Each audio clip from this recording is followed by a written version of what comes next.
This is your ultimate stop for everything sports. The Golden State Media Concepts Sports Podcast. Should I say more? From the NFL, MLB, the NBA to MMA, it's all in here. The Golden State Media Concepts Sports Podcast. Listen now.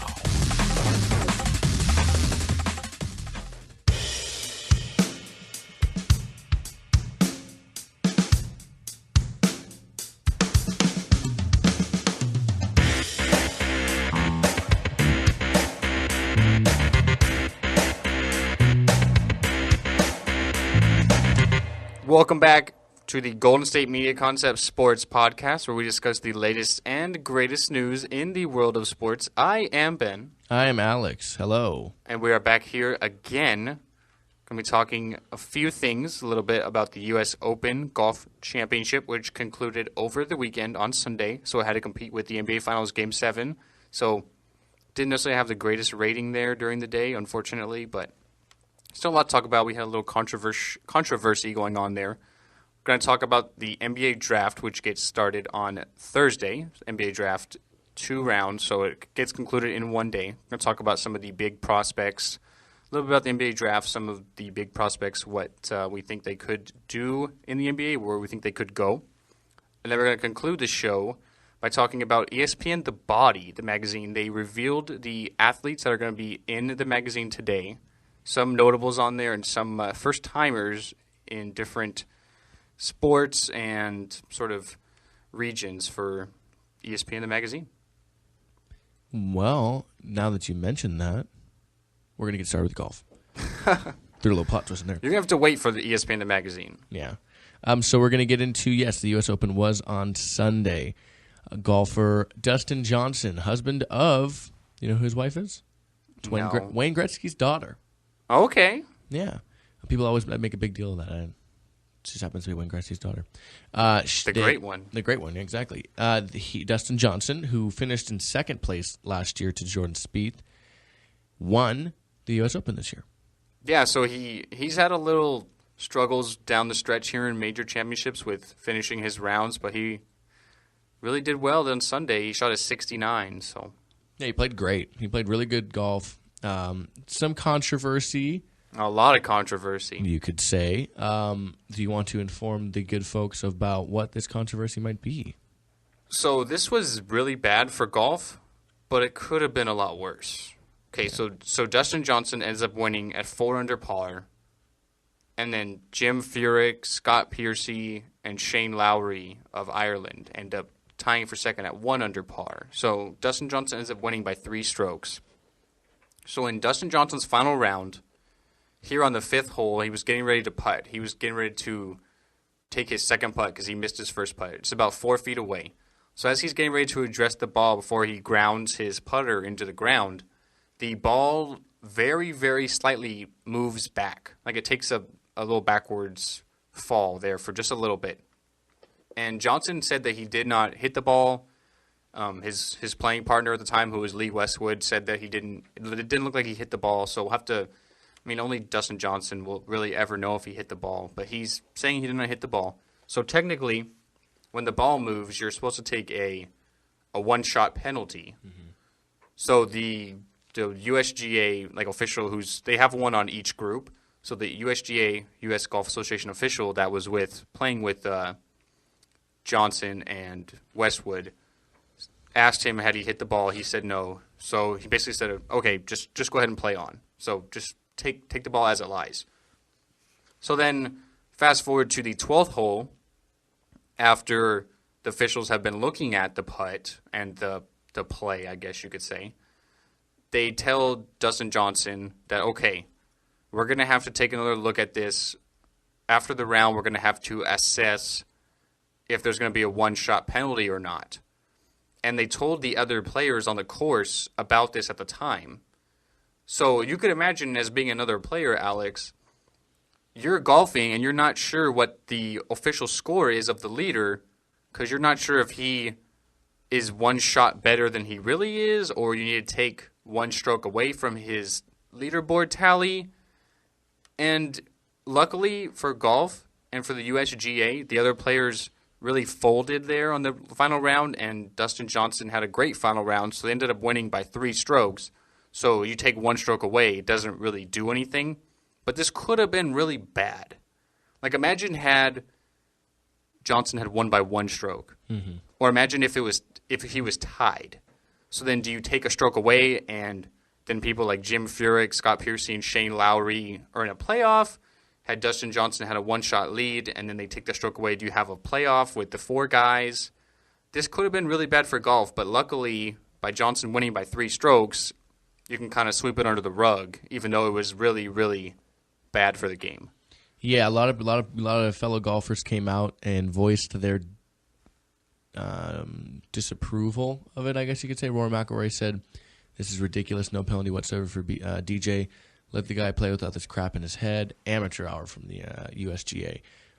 Jordan Spieth said, "Let me get this straight. DJ doesn't address it. It's ruled that he didn't cause it to move. Now you telling me he may have? This is a joke." Ricky Fowler says, "I'm with you guys. This is ridiculous, laughable." Luke Donald said, "Have you seen the way these putts are moving, USGA? This is clearly the green speed to cause the ball to move. No way DJ gets a penalty," from Luke Donald. Back after that, use some common sense, USGA. So even golfers were on him from the get-go. Graham McDowell going as far as saying the USGAs are creating an incredibly anticlimactic scenario here during what should be an incredibly dramatic back 9 for Sunday. And USGA came out after this weekend on Monday, yesterday, and said, quote, "The distraction caused by our decision to wait."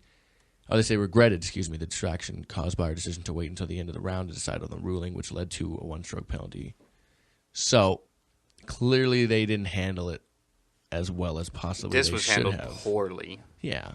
Like we mentioned, it at the end of the day, it's not going to take into effect. Like, you're going to sweep this under the rug.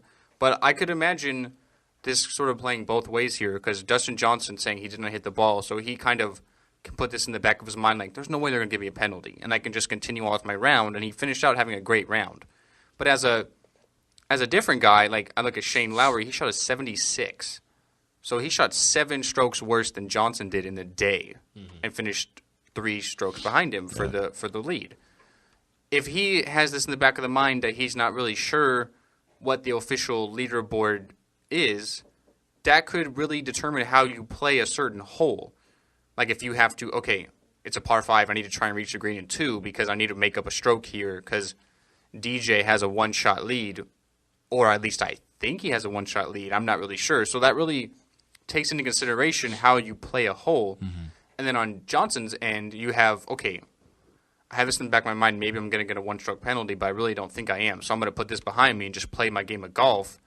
And he really ended up having a great round. So very bad, but could have been a lot worse. Yeah, he came out and said he didn't think he was going to get penalized. Right. And if you look at it, it doesn't look like he hits the ball. He doesn't make contact with the ball. The rule is if the ball moves, you have to take a 1-shot penalty.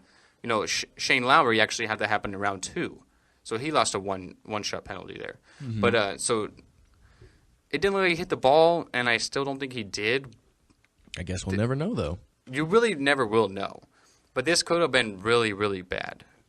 Yeah, this could have caused for some. I mean, and of course, this could have been the biggest controversy of the entire weekend. Yeah, and of course, you don't fault those guys. They're just trying to do their job in what they saw, and what is the rule.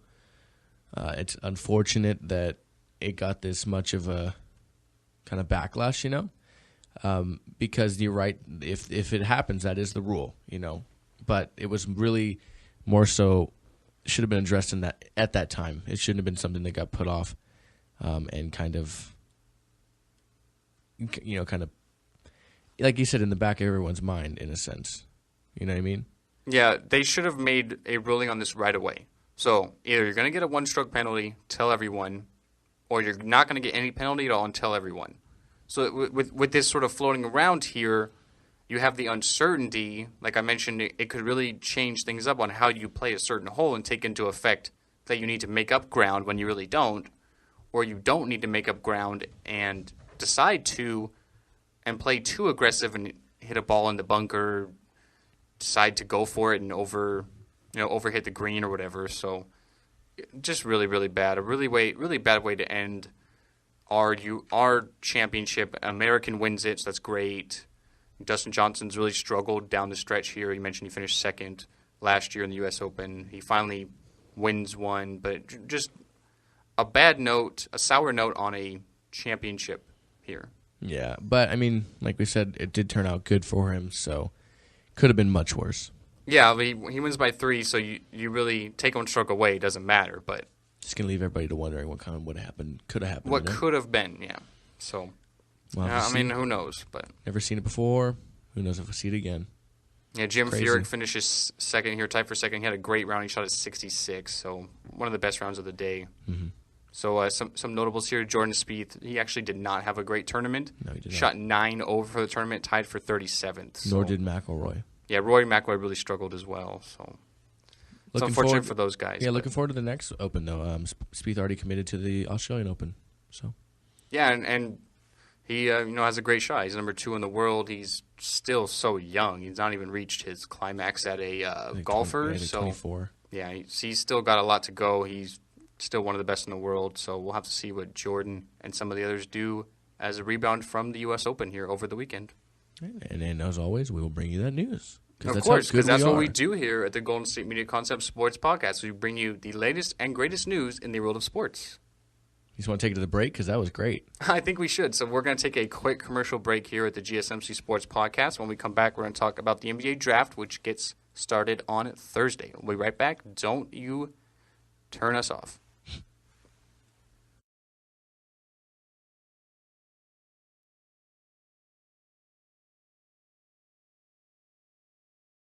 Tired of searching the vast jungle of podcasts? Now listen close and hear this out. There's a podcast network that covers just about everything that you've been searching. Hey! The Golden State Media Concepts Podcast Network is here. Nothing less than a podcast bliss with endless hours of podcast coverage. From news, sports, music, fashion, cooking, entertainment, fantasy, football, and so much more. So stop lurking around and go straight out to the Golden State Media Concepts Podcast Network. Guaranteed to fill that podcast itch. Whatever it may be. Visit us at www.gsmcpodcast.com. Follow us on Facebook and Twitter, and download us on iTunes, SoundCloud, and Google Play.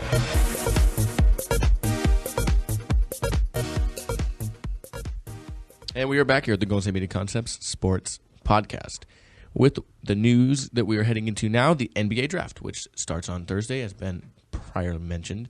Before the show started, before a break, either way, we're going to get into some NBA Draft news. Ben, I pass it to you. Yeah, so the Sixers are officially on the clock. Pass here. it back?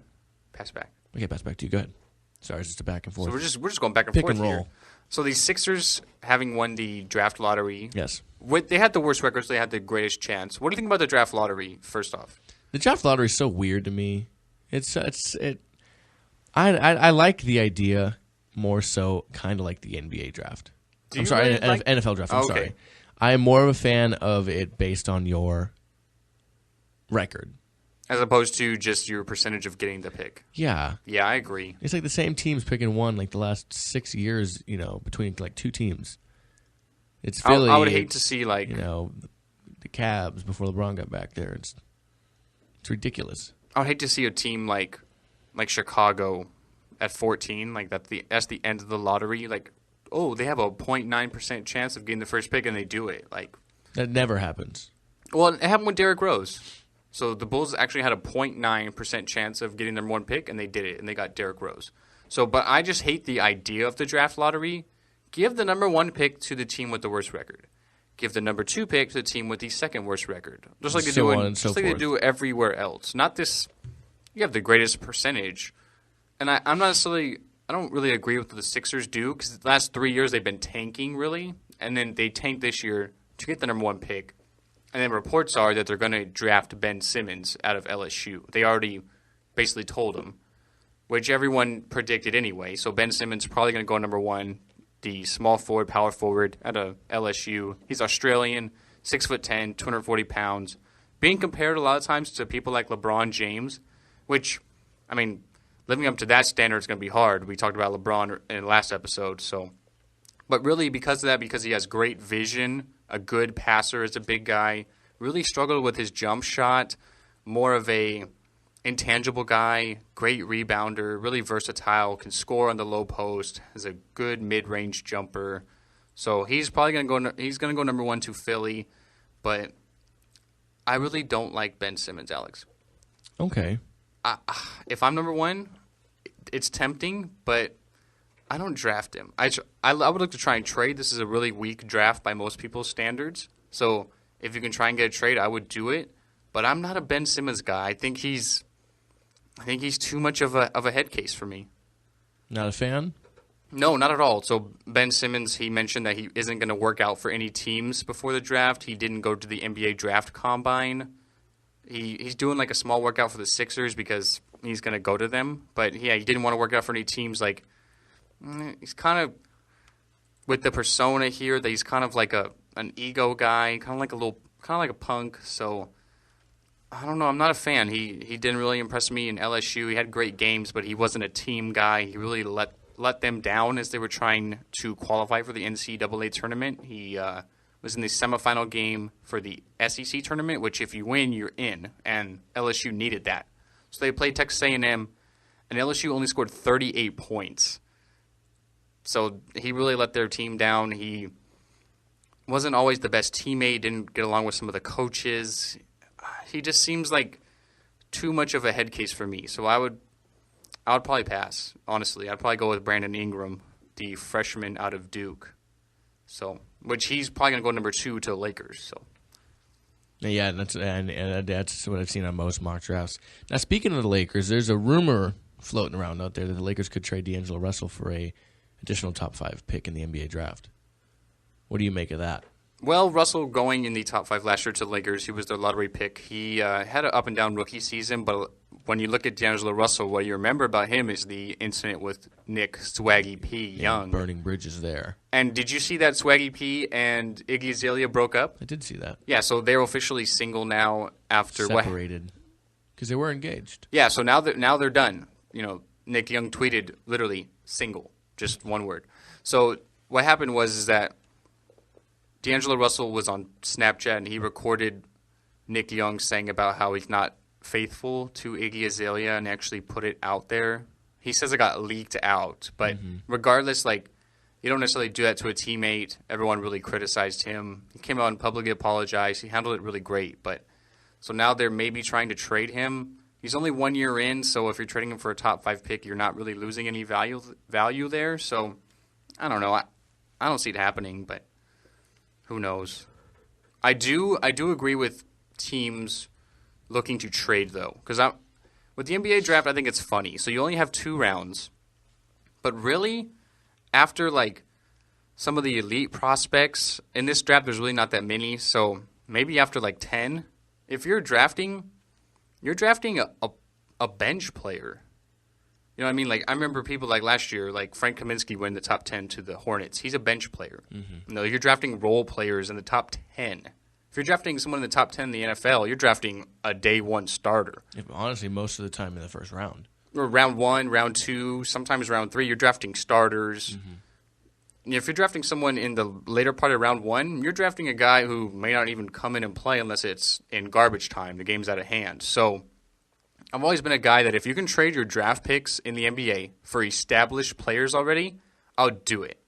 There's been a lot of rumors floating around that maybe the Bulls are trying to trade All-Star Jimmy Butler. They're looking for like a top 5 pick, maybe another prospect or 2. The Timberwolves have been interested with, obviously they have the number 5 pick. Yeah, they have Tom Thibodeau, who used to coach the Bulls, so he already knows Jimmy Butler. Mm-hmm. So maybe they could trade their top 5 pick and maybe another prospect, maybe a Zach LaVine, the young man from UCLA. Timberwolves are doing a lot of nice things. They have a great future with Anthony Towns and Andrew Wiggins, the last 2 Rookie of the Years. And then you bring in Thibodeau, who has a great coaching resume he did with the Bulls, and he really is going to bring in and provide defense to the team. So they have a great future. So if they can add someone like Jimmy Butler, trading their top 5 pick and maybe a prospect or 2, I would do it. Because, like I said, you're drafting high, you're drafting bench players, role players. There's obviously diamonds in the rough. Draymond Green was number 35 pick. Isaiah Thomas, the All-Star for the Celtics, he was the last pick of the draft by the Kings, pick number 60. I enjoyed his time here. So there is diamonds in the rough here, but I would try and trade and get established players because you already know what they're bringing to the table. With a rookie, you're sort of hit and miss, and in the NBA, most of the times on drafting studs, if you're not drafting in the top 2 or 3, you're missing on a lot of them being all-star caliber players. So and oftentimes you see people who get drafted in the top 5 to 10. I'd say 5 to 10, that range, that second 5 to 10 grouping, and yeah, you see a lot of times they just get traded, after a few years, kind of deal. Right, it's like they see out their rookie contract, which is like 3 years, and then they sign a contract to really be just a member of the team in other regards. Like I remember Jimmer Fredette, Alex, Exactly. You're a Kings guy. He was drafted 10th overall, and I think he's playing in the D League now, and he's only been drafted like 6 years ago. So. Yeah, he was with the Bulls he was with the He was with the Pelicans. He was with the remember. Bulls some part. So Went I to the remember Bulls he was right with the after the Knicks Kings. too. So, Oh. but yeah, so he's basically not even in the league anymore. He's only been out of college 6 years. So It'll be interesting how it pans out. I do think that, obviously, I was going to say before we found out today that apparently Ben Simmons was informed he's going to be the number 1 pick, but I was going to say Ben Simmons would be my number 1 pick there, followed by Ingram. That's how I had it shaped out. From there, no idea. yeah, it's really a toss up. So perhaps the Celtics look point guard. Chris Dunn out of Providence, he's a good point guard, but then they have Isaiah Thomas. So I'm not sure how that works. Maybe they move Dunn to the 2. There's a lot of other big name prospects out there. Buddy Hield from Oklahoma, he won basically the NBA version of the college basketball version of the Heisman, the Wooden Award, the best college athlete, best player for basketball. So he's one of the high-profile guys. Jamal Murray, he's from Kentucky. I'm a Kentucky fan, so I watched a lot of his game. He reminds me a lot of like a Bradley Beal type, a Klay Thompson type, a good shooter, can really attack the basket. And then you have people like Domantas Sabonis, who is actually the son of a former NBA player, Arvydas Sabonis, from Lithuania, and he plays it for Gonzaga. So he's more of that current trend with the stretch 4 kind. He can step out, shoot the perimeter jump shot, which a lot of European players do, really modeled after people like Dirk Nowitzki, who set the trend. So he's another interesting prospect who's probably going to go in the top 10. You have Dragan Bender. He's Croatian. He's like the top international guy, but there's a lot of speculation with him because he's currently averaging 1.5 points per game for the team he plays for in Europe. So do you really want to spend a lottery pick, a top 5 possibly pick on a guy averaging 1.5 points a game? So his name is Dragon, so practically. So there's a lot of speculation there, and so we'll have to wait and see. But I'm interested for this draft. Of course, I'll watch it. Yeah, so. I work, but I'll keep up with it. Yeah, it'll be great. The NBA draft is always a good thing. You see a lot of emotion in there. I don't really compare it as great to like the NFL draft. No. And like I said, a lot of NBA draft, if you're not drafted really, really high, you're just bench players. Like most second-round picks aren't even in the league. So there is exceptions, but so I can't really get into it that much. And this is really a weak draft as well. I mean, I look at some of the greatest drafts in history. I look at the 2003 draft. So you have LeBron, Carmelo, Dwayne Wade, Chris Bosh, all came out of that draft. So it's not one of those drafts, but we'll have to wait and see what happens on Thursday. The draft is going to be on Thursday. So on ESPN. Yeah, and on Thursday we'll do like our mock draft, probably the top 10, some notables as well. So on the show here, and then we'll do a recap when we meet again on next Tuesday. So. Yes, we will. So yeah, that's really it. I'm really excited. I think Ben Simmons goes 1. I think Brandon Ingram goes 2 from Duke. He reminds me a lot like Kevin Durant. Okay. Really, really, really skinny, tall, can step out, hit the jump shot. Yeah, really lengthy. And then, as you mentioned, I think it's really a toss-up for the rest. One guy I'm really interested to see where he goes is Marquise Chris. So Marquise Chris is a 6'10 power forward out of Washington, and he's actually from our hometown, Alex, of Elk Grove, Sacramento. And he went to Pleasant Grove High School, so I want to see where he goes. From us, he's a local guy, so yeah, played those guys in high school in sports. So yeah, interested to see where that goes. Excited to see where he lands. Yeah, definitely. We'll take our last quick break here, and we will get into that ESPN The Body issue. So don't go anywhere. at the Golden State Media Concepts Sports Podcast. We will be right back.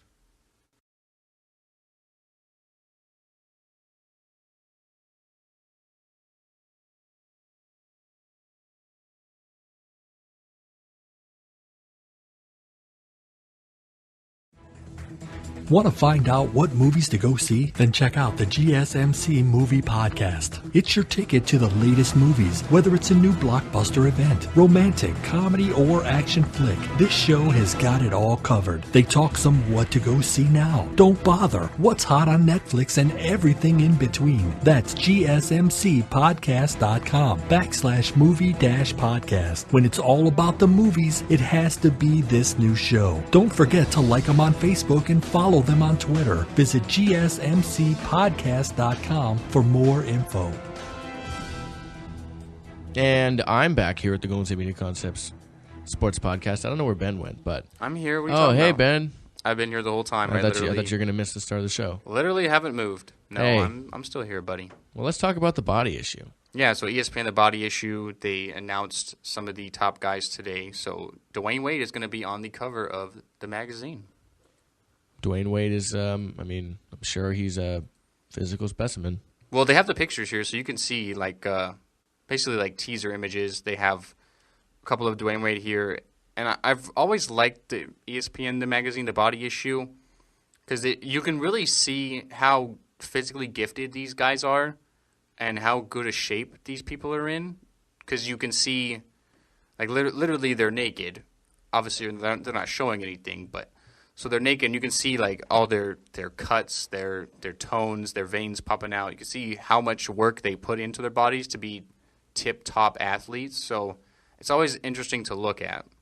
Yeah, who else is on that list? I know last year was a pretty good list of athletes. Who's going to be on it this year? Yeah, so we've had some in the past. Like I remember Colin Kaepernick was on there, Ronda Rousey was on there. So some of the notables on this list this year. So we have Antonio Brown of your Pittsburgh Steelers, Alex. Yeah. He's doing quite a lot outside of the football field this year. He's on Dancing with the Stars, doing ESPN The Body now. Celebrity softball games. Yeah, so he's really trying to build the Antonio Brown image there. So some more notables we have is Vince Wilfork, the former Patriots nose tackle, now of the Houston Texans. What do you think about Wilfork going on there?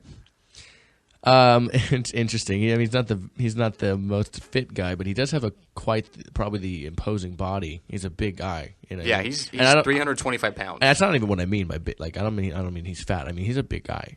Did you see him when he played in a softball game when he was wearing nothing but overalls? Yeah, he wore them to Hard Knocks last year. I love Hard Knocks. I've seen every episode of Hard Knocks every season. I haven't watched Hard Knocks, so I love Hard Knocks. You would like it. And so I keep slowly in the back of my head keep wishing the Steelers will get it. But Hard Knocks is actually not random. I think the Rams are doing it this year, right? They are, yes, which is gonna be awesome. I'm actually super interested for that. Yeah, moving to LA. Mm-hmm. So. But sometimes I wish because you see another side of it, and it's all training camp. It's really cool, and I get to see the teams I've never seen it before. But you see little intricacies and things like that. But it's actually funny enough chosen based off of how you finish, like how your record actually goes. There's teams that you can volunteer for it. Nobody ever volunteers for it, but there's teams that actually have to do it. Like there's a list of like 7 teams, and the Steelers were on it a couple years ago, and then it's chosen by obviously I think it was last year, maybe the year before that. So either the Steelers was the Bengals year or the Texans year, but and it's chosen that way. So I forget exactly how it's done. I think it's if you haven't made the playoffs for a certain amount of years, something like that. It's like we punt and shoot to go on TV. Well, some teams think it's considered a distraction. The Texans didn't really. The Bengals didn't really. It's the second time the Bengals did it. Rex Ryan didn't think it was a distraction at all in 2012, whatever. He loves the media coverage. So. Exactly. So things like that. But I do, yes. He came to practice one day. He wasn't practicing, but he came to practice in overalls and nothing else. But I mean, I assume probably underwear, but he had no shirt on or anything. It was hilarious. I didn't know that he played in that. That's really funny. Yeah, he played in a softball game with just overall. And you could tell he doesn't have a shirt underneath. No, he just doesn't. wearing overalls. Because you can see his stomach. But it's funny, too, watching him and like J.J. Watt interact with one another. I can see I can picture them being the characters on the team. So. Well, J.J. Watt was funny because like in the training room, in the back of the training room was probably a room as big as this room we're sitting in right now, not very big. And he had a replica of his custom-made bed from his house back there. And he would take naps between practices and stuff. He would. It's for all the team technically, but like it's JJ's bed. Like not like you can't go back there, but you check around the corner, make sure somebody's not sleeping in it. But JJ would go back there and take a nap between like the 3-day practice they would have.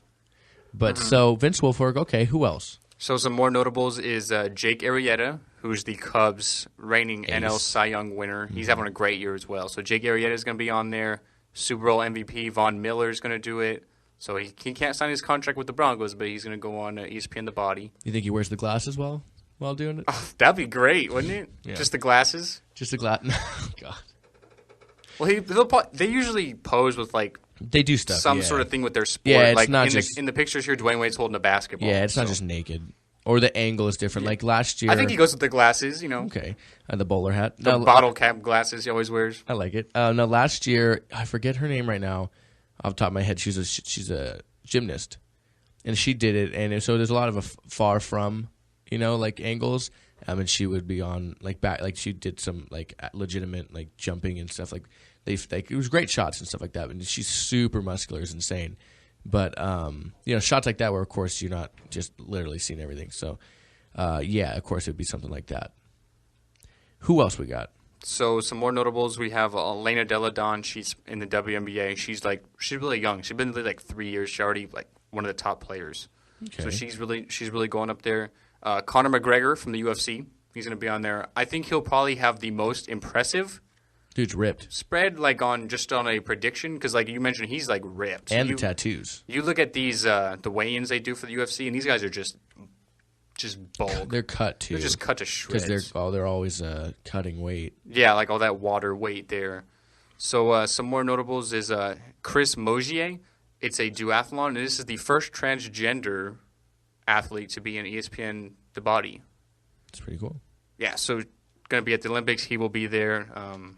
That's really a lot of the big name notables. There's a list here. There's a lot. Like Greg Louganis is going to be on here. He's a diver. Greg Louganis. He's a diver in the Olympics. So Former Greg diver. Louganis.